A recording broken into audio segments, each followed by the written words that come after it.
The fact is, the man was good at his craft, an excellent escapism for those people who like it. I used to go and watch lots of fights, and that's good escapism. But the reality is today that whenever you go anywhere, whether it be car, truck, plane, train, or whatever it is, if you want to go on holiday to Spain or to Far East or America, and use the vehicles, the price of fuel, which is a big factor in all our lives today, is going up.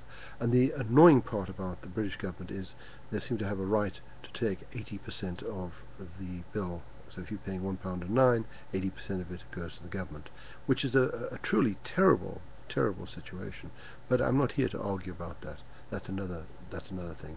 We can help ourselves though by installing fuel cells, and fuel cells don't use a lot of hydrogen. What they do is the source comes on demand from water, so it's not dangerous, and no more at any one stage in the whole system than probably a small egg cup full of what they call Brown's gas, and that goes into the engine via the exhaust, the air intake, so it doesn't even touch the injectors in diesels.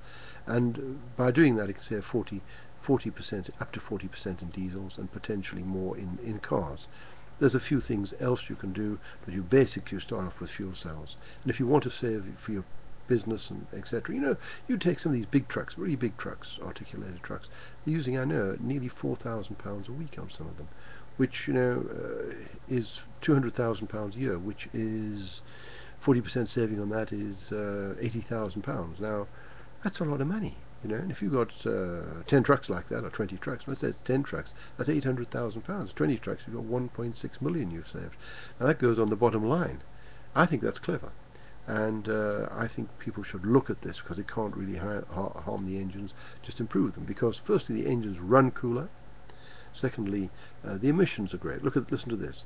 On a Mercedes-Benz engine, we put it on the other day, the emissions went from 1.75 down to 0.8, which is better than 50%, nearly 60% of the emissions reduction. That's a fantastic reduction, and it even went better the following week, probably about down to 0.75. But that gives you some idea of how wonderful these things are. Yet it's not talked about; it's hidden. And I've used this system here to try and get the information out to as many people as possible. Contact us on this info@tfuelcell.com. Thank you very much.